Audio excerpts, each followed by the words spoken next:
New Thought Media Network.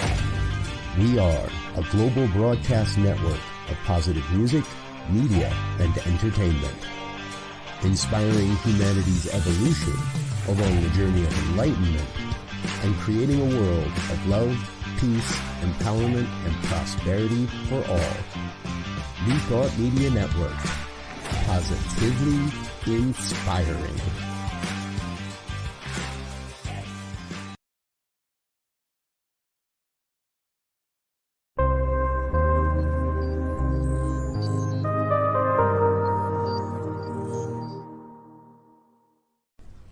New Thought Media Network. We are a global broadcast network of positive music, media, and entertainment, inspiring humanity's evolution along the journey of enlightenment and creating a world of love, peace, empowerment, and prosperity for all. New Thought Media Network. Positively inspiring.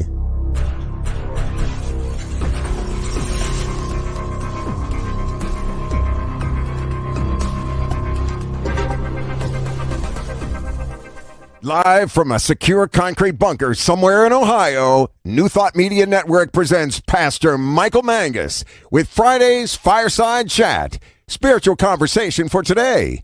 Here he is from the secret radio room, surrounded by thousands of watts, Pastor Michael Mangus. Well, good evening to one and all, live or recorded from the top secret concrete bunker located somewhere around Akron, Ohio, that is so top secret that only one person knows where it's at. Everyone else, including that Robert Brzezinski guy that I work for, they have no clue where we are doing the Friday evening fireside chat here on New Thought Media Network. I am Reverend Michael Mangus, and it is my honor to present this program to you this evening. We are recording, and I know many of you are going to be disappointed here because I don't have any news to comment on tonight. I know. Maybe you'll have to call a practitioner or a therapist. But we do have a great show for you this evening. And again, we have on guests and talk about topics that are relevant. And so what we do is we go ahead and we have our cup of coffee, which this evening is pumpkin spice in my I Believe cup. I've had this cup probably for about 5 years now, but my I Believe cup, pumpkin spice. And again, we all just gather around the fireplace and really have an extremely good conversation about what is going on in the world. Well, this evening, I have a very special guest as I introduce her here. Catherine Duca is a licensed clinical social worker. She's a sought-after self-esteem expert, author, speaker, trainer, psychotherapist, EFT, that's emotional freedom technique, or tapping practitioner. Her passion is helping her clients and audiences with big ideas and dreams find the inner confidence that they need to pursue and achieve them. Her motivational style has been described as one part spin instructor, one part empathetic friend, and one part insightful guide. After earning a master's degree in social work from Rutgers, she studied at the Institute for Accelerated Empathetic Therapy in New York City, where she later joined the faculty and trained other therapists in transformational healing modalities. Wow. And we're working on a brand new show here on the New Thought Media Network. And I'm going to let Catherine explain it to you. And it's really good to see you in front of your brand new broadcast setup in which someone actually listened to me. I know, Yes, but I'm not, what now? guilty as charged. Someone actually listened to me. I specced out some nice stuff, didn't I? It's beautiful. What did so she's very well connected, by the way. Catherine had a tech from NBC come over and put all this stuff together, and even she was impressed. I have to say she was. With very good reason. Very good reason. Well, good to see you this evening, and thank you for being on a very special program. I'm sorry, I don't have any news for you to comment on. No, there isn't much going on. I know. No, something about an election. I heard about it. I don't know. Hold on. But it is great to be here with you tonight, cozy by the fire, and I think we're going to have some great conversation. Great conversation. Yes. So let me show the book here. And this is you can get this on Amazon. Unmask, Discover the Hidden Power of Your True Self. So, Catherine, how did a nice lady like you get involved in therapy? and having A-list clients, by the way. All right. Well, having A-list clients and also transforming. Let me just say this. I think I'll have to bring up the your wonderful website during our break here. But man, you have a nice website too, CatherineDuca.com. But tell us how you got involved in doing therapy and what motivated you to write your book. I'll tell you exactly how I got motivated to become a psychotherapist. I was born in Hackensack, New Jersey, to two wonderful parents, Grace and John, who could not have been more opposite in their styles, in their parenting, in the way they approached life day and night. And I grew up to a lot of arguing every morning. My parents had a business. They were in the construction business. And as you would imagine, there's a lot that can go on in the construction business. And so I awakened each and every morning during my elementary school years to intense arguing. And I could hear from my bedroom that each of my parents had a good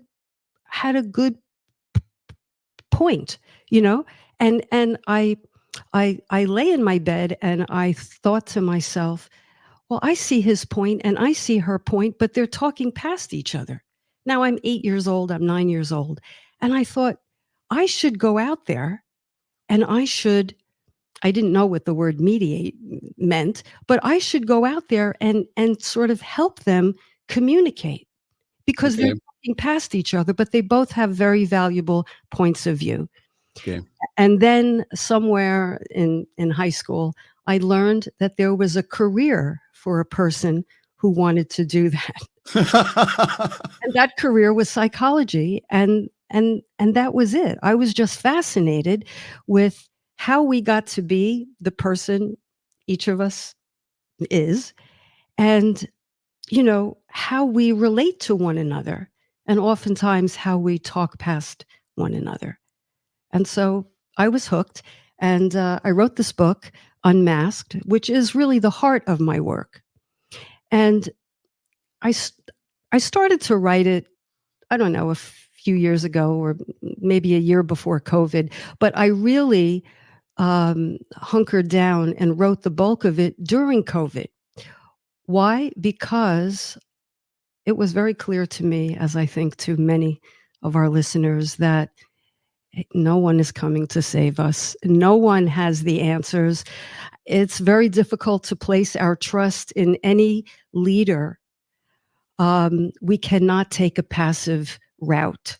We can no longer, we have to take the wheel in whatever way is right and meaningful, but we cannot be passive spectators in this thing called the politics of life.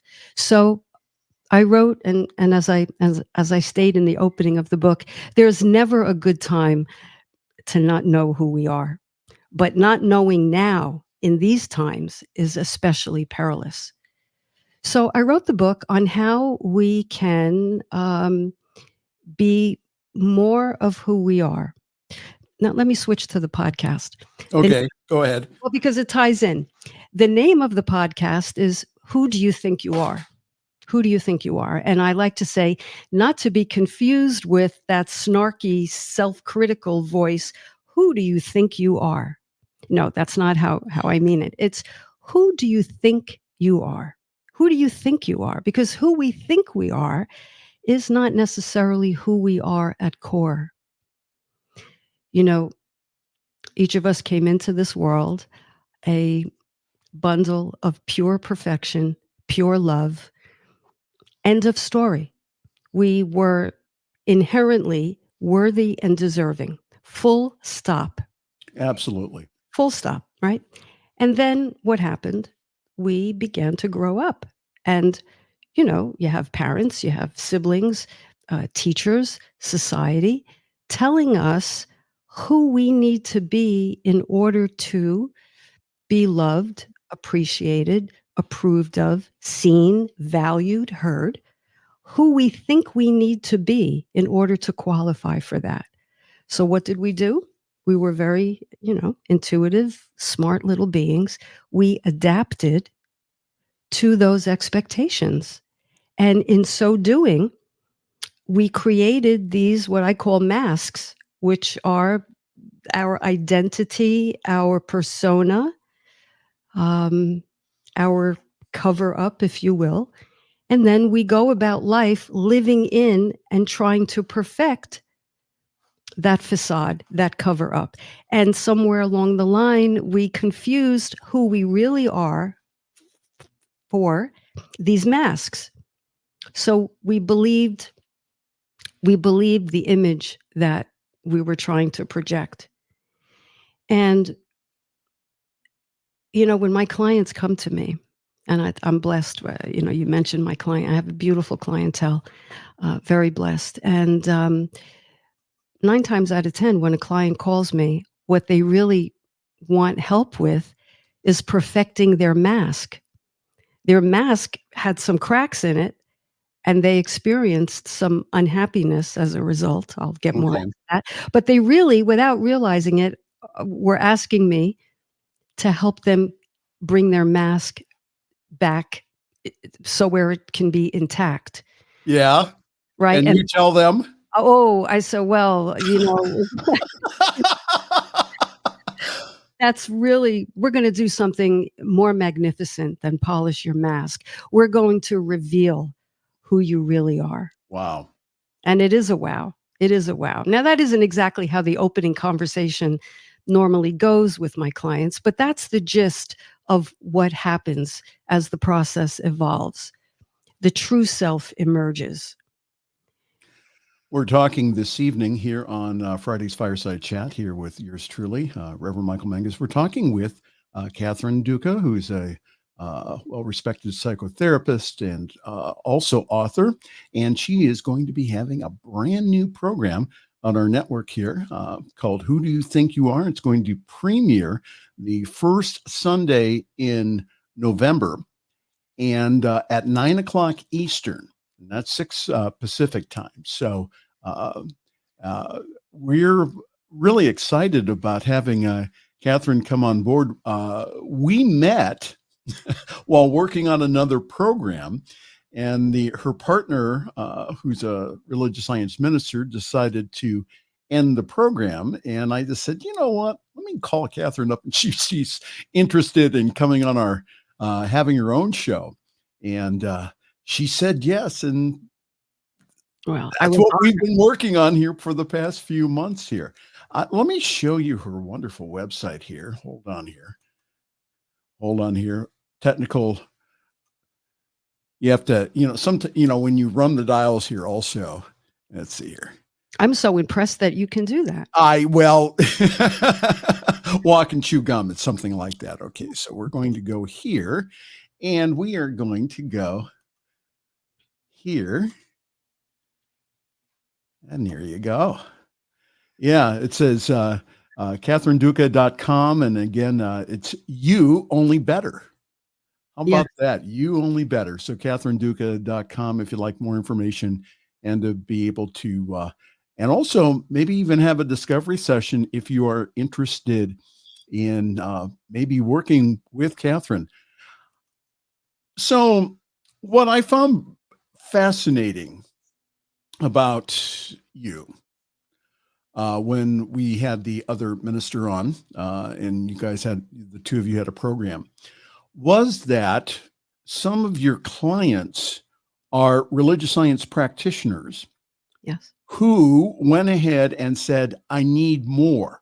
Now, I want to say something to our audience and those other science of mind practitioners and also ministers, is that it's not that our stuff doesn't work.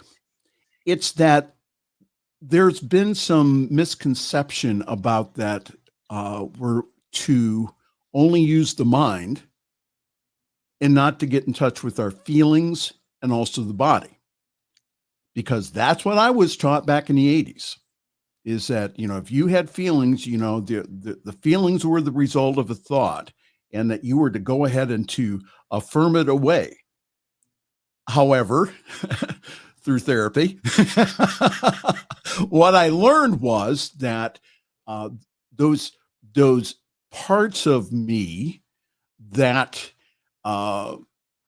were there because I needed to survive in an abusive household, where I was abused not only at home, but also at school, that it got to the point where those coping skills didn't work anymore, and stuffing my feelings. So talk to me about how you work specifically with practitioners and also ministers, and what kind of process do you go through? Now, again, these individuals are very highly motivated. Of course. All right. They're very, they've been working on themselves for years. So for them to get into a program to help other people through prayer, being a practitioner, you have a pretty motivated individual. So talk to me about, why do they come to you? Well, thank you for the opportunity to speak to that. The practitioners, generally speaking, with whom I've had the privilege of working, call me with a profound sense of frustration and I think sadness, actually, that their very strong spiritual devotion has not allowed them to necessarily live the life they want to live, or to get through their blocks. And they're very frustrated because, they have been praying. And so what we've arrived at in general is that, we are spiritual beings having a human experience. And in the human experience, we have something called a personality. And in that personality structure, we have certain coping abilities. And some coping strategies are better than others. Sometimes our coping strategies are overwhelmed by the challenges of life. And sometimes one might not feel deserving in the personality, knowing that the divine lives within these particular individuals, know that they are love and know that they are loved. They know that within their spiritual being, but within their emotional, psychological being, they can get stuck in unworthiness or a belief that certain emotions are too negative and one shouldn't be feeling them. And so really my goal when working with a practitioner or a minister is to try to integrate those two realms. Like, yes, each of us is love and, wants to love others. And we are psychologically worthy. We are not necessarily those expectations placed on us by outside influences, by our parents or authority figures. So I would say the biggest goal is the goal of integration, bringing those two realms of our being together. Right. And that is in our movement or in New Thought circles. That is a new thought. It's a new It thought. wasn't that long ago in which you were taught, no, you don't need to go to therapy. You just, say this affirmation or do this prayer, and that understand that even Dr. Israel Regaldi, who's a very well-known occultist, and also he wrote about metaphysics. He also studied psychotherapy and was a well-known psychotherapist in Los Angeles. And so what he wrote in his book back in the 40s was about that, yes, and that if you have situations, things that you have suppressed, is that now that will block your ability to experience yourself, which is yourself being the divine nature is you. Yes. So we've had hints of this for years, but it hasn't been, it's been since probably like the late 90s that individuals have been talking about spiritual band-aids and also toxic religion, of which I think that part of that can be, there were at one time some things that were somewhat toxic, even in New Thought. So the whole idea that we are to get, and again, I read this in Ernest Holmes, is that we are to use whoever that we need. It does not mean that you have to go to your practitioner. Yes, a practitioner can be used. Also, with you going to a therapist, they can go ahead and they can back you up, because both are separate here. So anyhow, so talk to us about the current climate that we're in, especially politically. And, you talked about coming out of COVID, and many of us experienced changes because of COVID. I know that, I lost a job in Pittsburgh and that, came back here. So talk to us about the anxiety that individuals are having around, especially this political season, and how can individuals work through the anxiety? Sure. Great question. I'm reminded that about a year into COVID, a group of psychiatrists got together and wrote a proposal to have in the DSM, which is the Diagnostic and Statistical Manual. It's the handbook where all mental disorders are outlined and given codes. We call it the Bible of psychology or psychiatry. And these psychiatrists got together and wanted to include the term political depression as a diagnosable disorder. Now, I'm not crazy about the term disorder, but nevertheless, that's what it was called, political depression, because after the election in 2016, people were experiencing a collective and personal malaise, an underlying feeling that something is kind of quaking. And in some cases, clients who came to my office couldn't quite pinpoint why they felt that way. But upon examination, they're like, yeah, it's the climate. I don't know who I can trust. There was a crisis of belief in authority. What are our leaders doing? What's happening? Up looks down, black looks white. What's happening? And then, of course, the racial unrest that really came to a crescendo, George Floyd and all of that, which part of that resulted in a profound awakening. But I mean, it really fleshed out so much that was under the surface at that time, so much racism and judgment. So political depression, and I think it's gotten worse.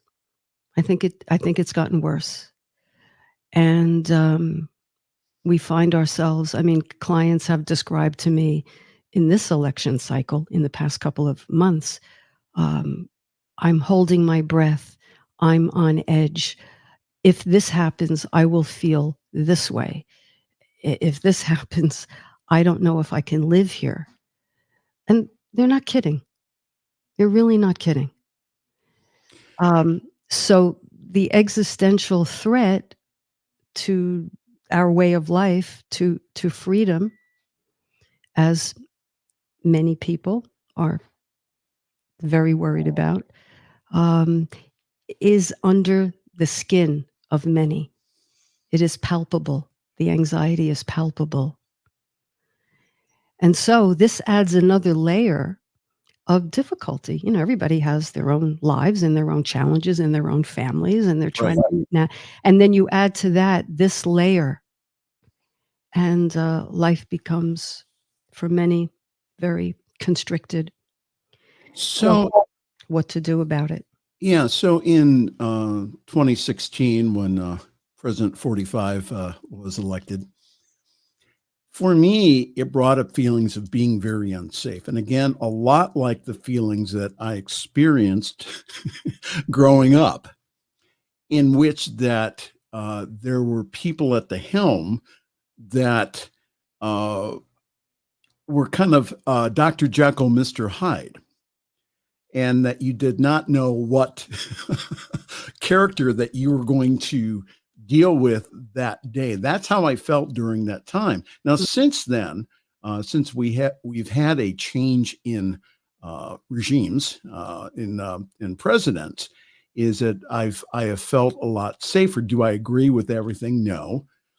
But what I've seen, though, especially in this, especially in 45 trying to get into office again, what I see underlying that is an extreme rage. The book that I'm reading calls it extreme white rage, white rural rage, where that even if that individuals vote for politicians that do not have their best interest, that's okay. That there is no logical talking to them. And I find that very frustrating in talking with individuals on Facebook. And people have said, why do you do that? Why do you go ahead and you have dialogue with these individuals? You know what they're going to say. And I say, yeah, and you can see I've been in improv. Yes, and that that's the only way that we're going to come out of this is dialogue. I think, again, our whole country needs therapy. Oh, listen. Our whole country needs therapy. And again, that what I've seen here is the loss of reasoning.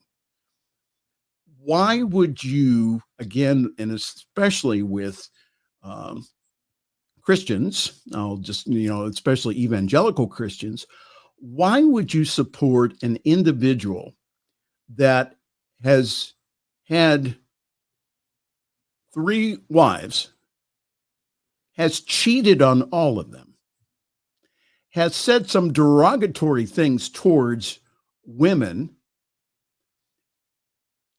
The list goes on and on. Why would they go ahead and do that? And again, it's just beyond logic there, why individuals would go ahead and support someone like that is contrary to the teachings of Jesus, and contrary to any kind of Christian morals or values. And one more thing is that I was reading the other day about how that in Catholicism, there is a great movement of social welfare, social action, and that individuals who are in the so-called cult mindset, they don't understand, again, it's not something that's just come up. It's based upon the teachings of Jesus. So how do we have any type of peace of mind here during this extremely troubling time? Well, I don't presume to have the answer to that, but I do have some. Well, I thought you did. Well, the closest I could come is a hypothesis or two. You know, the incongruence that you just described, how people can believe one thing but then support a candidate who espouses and who has lived out and, openly and verbally lived out the complete opposite. I do not understand that disparity, but I'll tell you what. I think that the candidate that we're referring to projects. Tell me what you think, Michael. Tell me if this makes any sense to you or if you agree. Okay. I think he projects a paternal image. I'm the only one who can fix that. I'm going to protect women. I'm your retribution. I'm the one. I'm going to make this okay. Don't worry your pretty little heads about this. I've got it.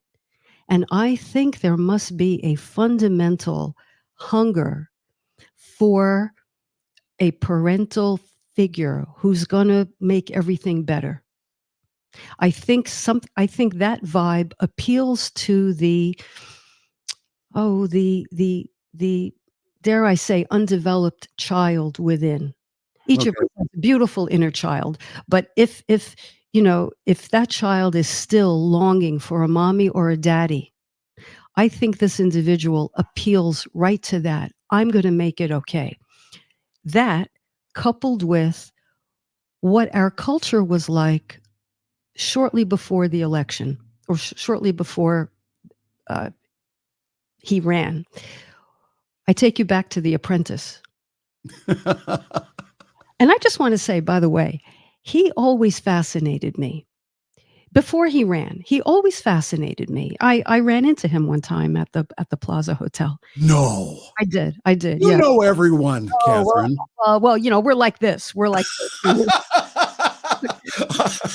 I would be concerned if you said we're like this, but go ahead. I was having tea at the Plaza Hotel. It was around Christmas time, and he was in the lobby and speaking with a group of men. And I don't know, the expressions on their faces were, they seemed pretty rapt in whatever he was saying. Very attractive man, I thought. He oozed charisma, I thought, and I was always just intrigued by him and his business and how he got to be. So I watched everything, every documentary and everything before he came down the escalator. And I watched The Apprentice. And I think I had the flu or something. And so I was in bed and I came on The Apprentice. I think it was Celebrity Apprentice. But what fascinated me about that show, and by extension, the climate around, was I thought it was an act. He used humiliation. He used rat out your fellow teammate. Yes. He complimented a contestant if he or she was underhanded and sneaky.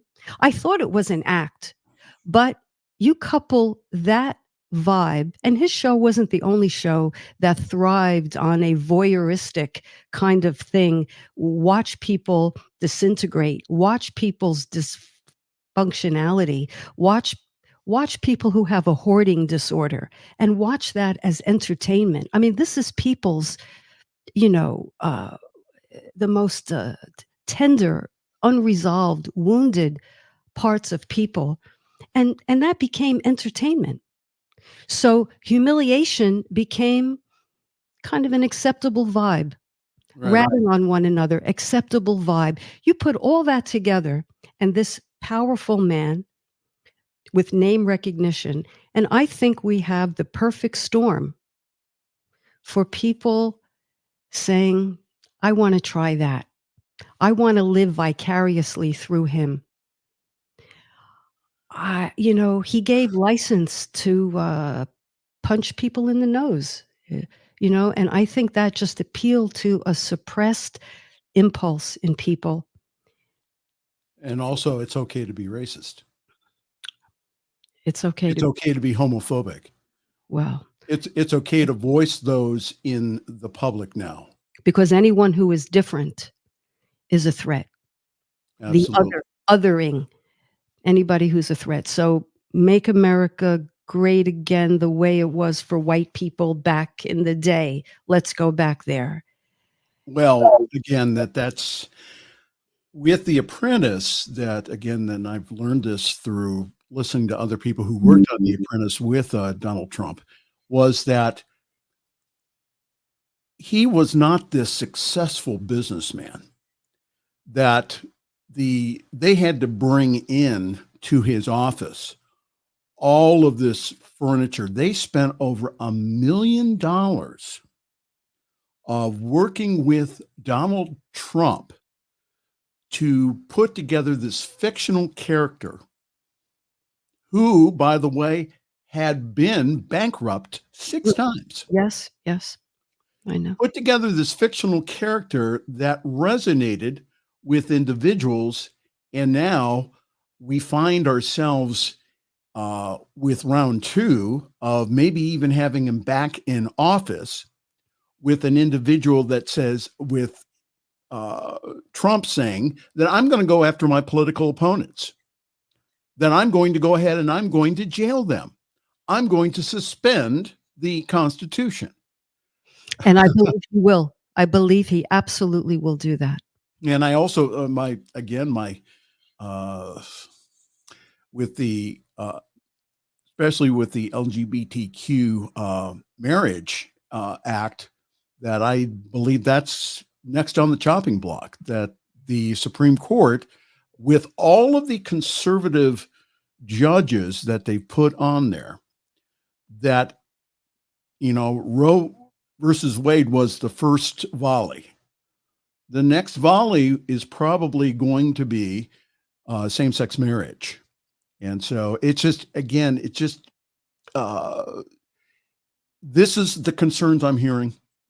This is people who are coming up to me and saying, what do we do? How do we keep our peace during this? And I know that you're going to have all the answers, Catherine Duca, right after we take this break. Catherine Duca. I appreciate the heads up. Okay. Oh yeah. So she'll do a little bit of research.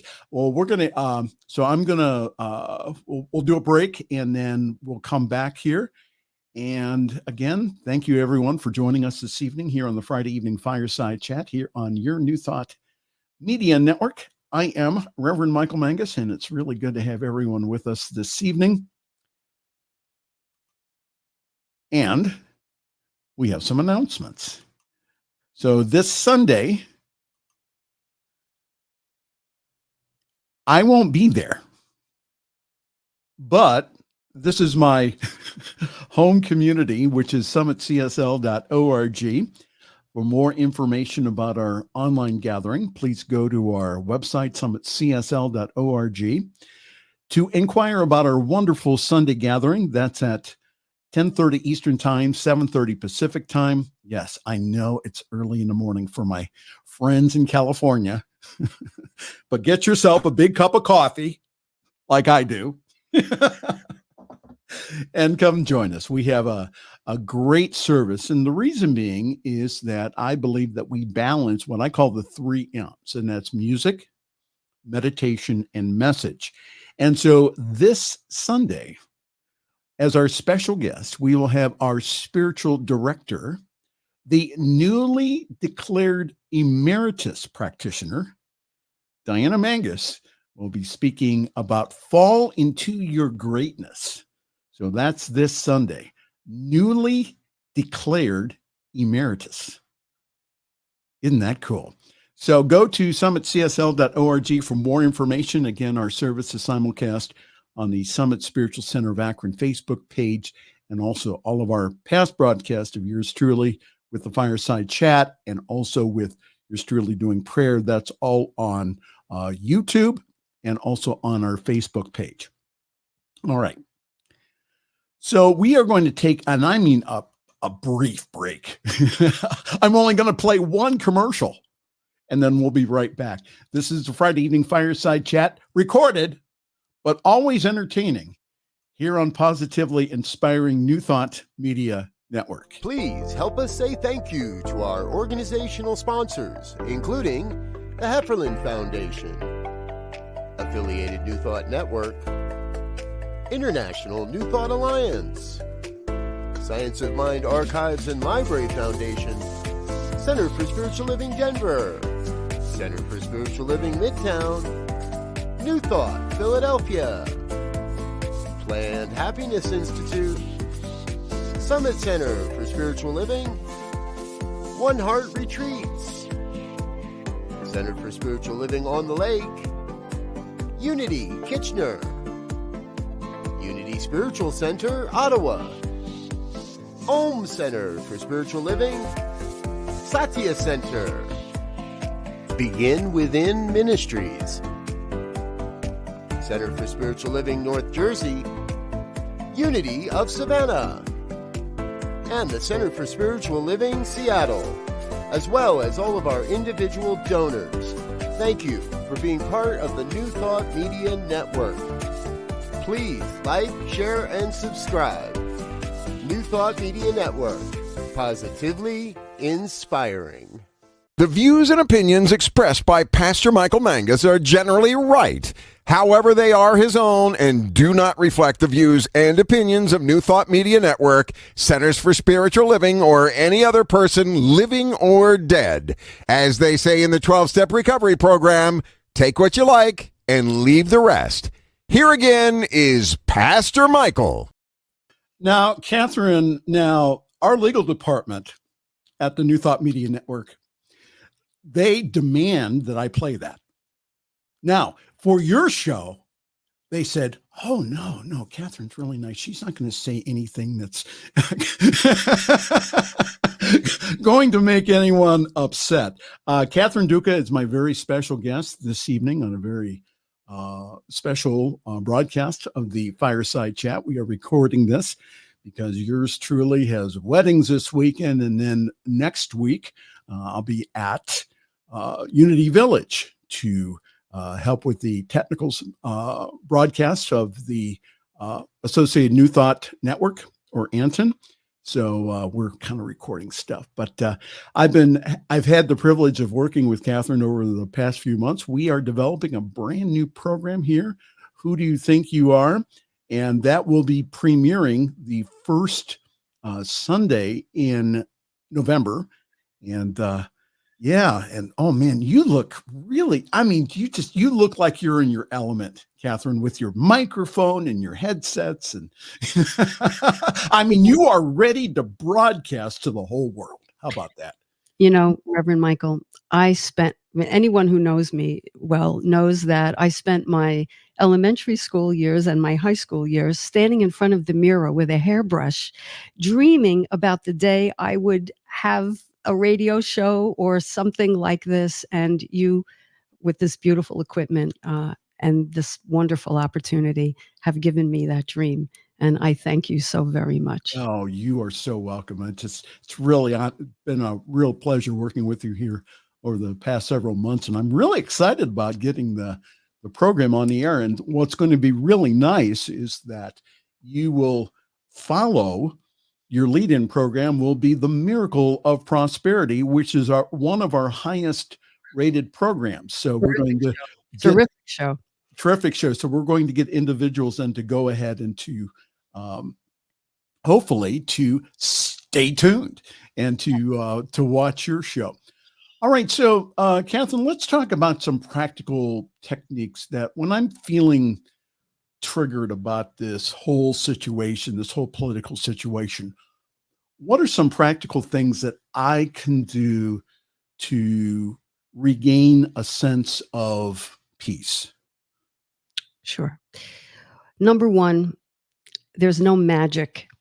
There's no magic in the world here. We're talking about coping.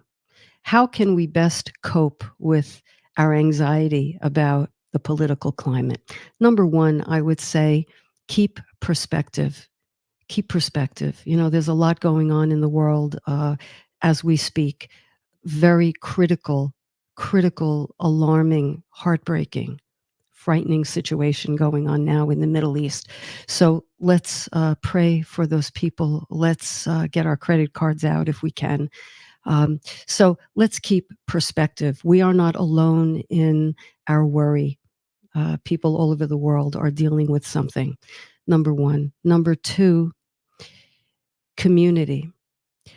Research tells us that community is the glue that helps us get through tough times. In isolation, everything is much more difficult. Challenges are amplified. So my deepest recommendation for anyone who might be struggling with isolation, aloneness, try to get connected with a community, with a church, a temple, a group, because it's important to belong at a time like this. To belong to, we say tribe. It's so important. Years ago, centuries ago, our ancestors belonged to tribes, and that's how everything got done, right? A sense of community. Yes, men, hunters and gatherers, women, got together and made meals and conversed. And it's important to talk about how you feel to people whom you trust. So belong to a community, talk about your feelings, plant yourself in a little garden, where you can be yourself and be open and honest. Cliche, but it's practice mindfulness. Is it raining? Is it raining in here? That's what I heard. Keep going. You're doing good. Practice mindfulness. Don't poo-poo that, because, part of being worried and anxious is talking in what ifs. Yes, but if this happens, then what if? And then what if the next thing happens? And what if? And that just, yes, we have to be planful human beings, but too much what ifing, there's no end to that. We'll what if ourselves into, the stratosphere. So try to redirect, bring yourself back to the present moment. In this moment alone, I'm okay. In this moment alone, my family is okay. If we have the luxury of saying that, people right now in the Middle East do not have that luxury. Absolutely. Yes. But if you do, mine it and be grateful for it and use it. Talking about feelings, engaging in things that help us with our creativity, creative expression, drawing, painting, creating something tactily with our hands. Again, you're giving an outlet, you're giving expression to what you feel, to what you hold dear. Never lose sight of your core values. Just because other people may not be honoring your values, don't lose sight of them. In fact, I would say we must double down on our values of humanity, openness, making a contribution, loving other people. Love is a verb. Love is a verb. It's not just something in our head, I love. Love is a verb. Show it, demonstrate it, do it, act it out. This is when it's good to be an acting out human being. When you do, When you act out love, yes. when you act out love. When you Yeah. act out love. And that's it. And that's a day-to-day practice. And it's not about changing the outcome. The way to change the outcome or influence the outcome is to vote. Yes. Is to vote and use prayer, affirmative prayer, and meditation, and visualize a world that works for everyone and hold that vision. And, some people might be listening and say, oh, come on, that's, woo woo, frou frou, whatever. If you have a better idea, I'm open to it. I know of no better idea. Right? I want to educate. We have to educate ourselves. Okay. We have to read, reputable media outlets and, read between the lines and be a critical evaluator of these facts and be open-minded, so. Yeah. And that's what, for me, people that I know and love, it just seems that their critical faculty has left town, especially around number 45. I mean, it's gone. And so, and also to love them. And I also want to say, to kind of piggyback on what Catherine was saying, please don't do this alone. All right. If you are experiencing angst, if you're experiencing like depression or anxiety, don't mess around with that stuff. Please go talk to someone, get involved in a community, go talk to someone safe. There's plenty of outlets for individuals, again, to receive therapy from the comfort of your own home.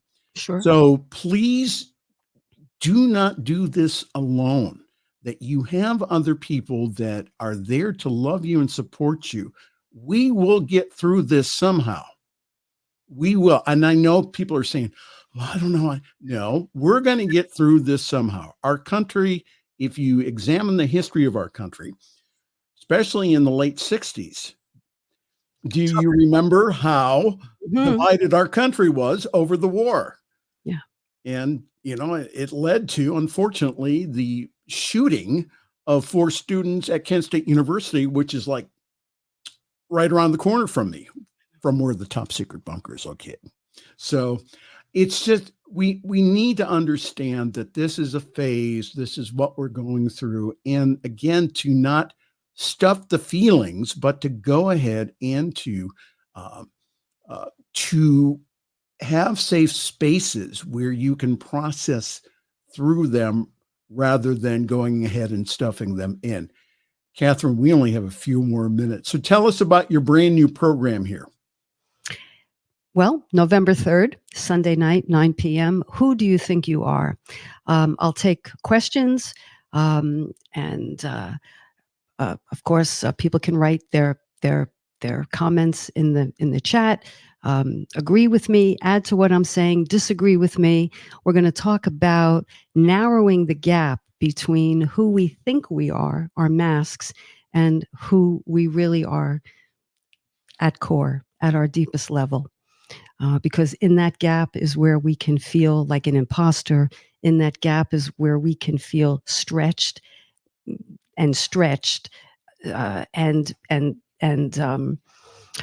what's the word I'm looking for?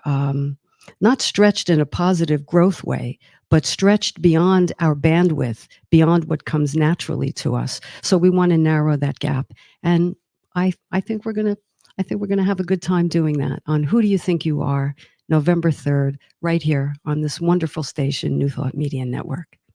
Yes. Boy, man, she sounds like a pro announcer already. Yes. 9 o'clock Eastern, November the 3rd, again, will be the premiere program of Who Do You Think You Are? Listen, let me just say this.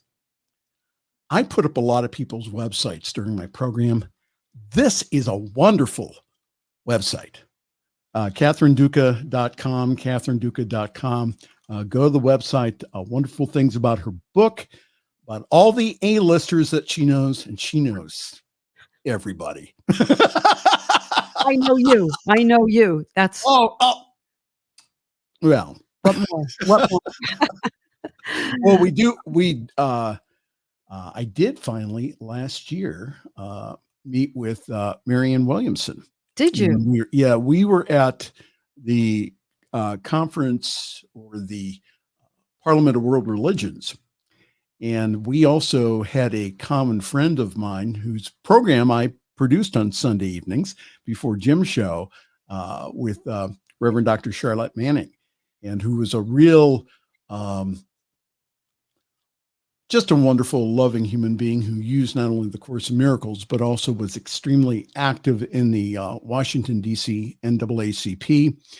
And she worked for Marianne when she was in Detroit at Renaissance Unity. So, and she even spoke at her funeral. Really? Yeah. So so it was nice to go up to her and say, yes, we have in common our friendship with Charlotte Manning. And she said to me, yes, it would have been nice to have her right now. Mm. Yeah, it really would have. Sure. Because Miss Dr. Charlotte, who loved me as her producer, she called me her road man. Roadman. Yes. Roadie? Is that? No, the one that prepares the way for the superstars. So I'm the one that makes sure that the green room is stocked with Perrier. Now, what is in your writer for your green room for your show? Oh, yeah. Well, it's not the the blue M&Ms. It's not. I think a grape or two.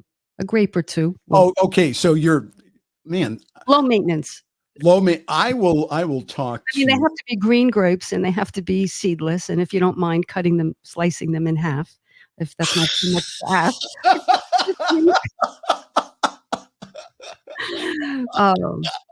That's funny. Michael, thank you for having me. This was we're going to get a lot more of you here coming up here, but again, the brand new show coming up here in November the 3rd, 9:00 Eastern. And again, even if you miss it, one of the nice things about all of our programs is that you can go to our YouTube page. Everything is archived there. So if there was something that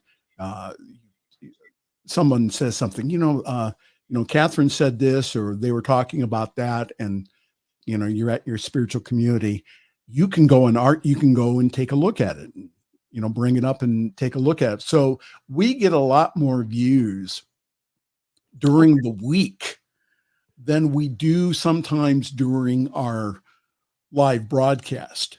So, and I tell all the hosts that again, not to get too concerned about the number in the upper left-hand corner. Now I look at it just to make sure that people, wherever that they're watching from, that I know where they're from, but we get all kinds of people during the week. So what we say during the live, we trust that it will help someone even at 3:00 in the morning. Mm. So, but well, again, I'm an avid listener and I listen all weird hours, I have to say. So the replay or the archives but that's really where the value is.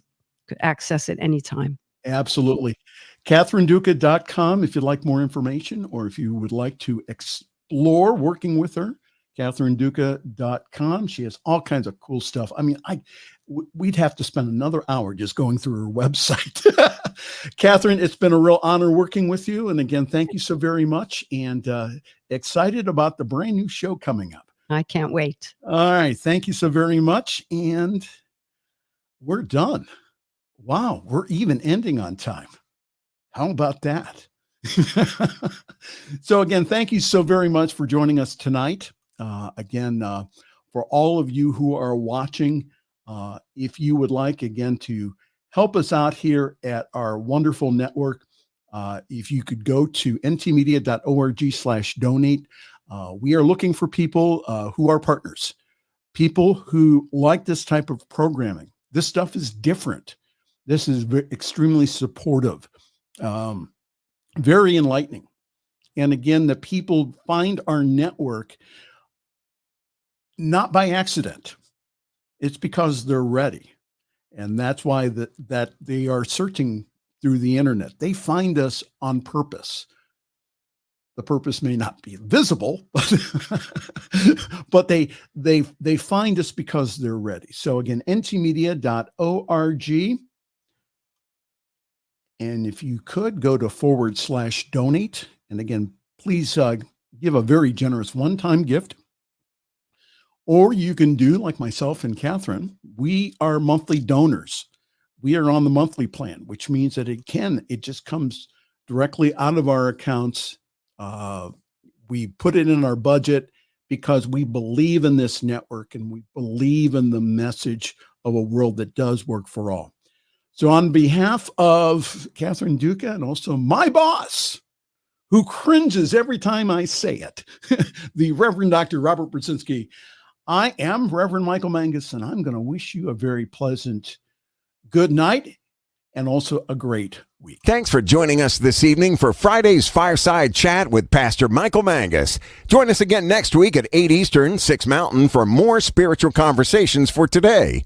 For more information and replays of past shows, please visit the New Thought Radio and Media Network's Facebook page. Until next week, may God bless you richly and abundantly.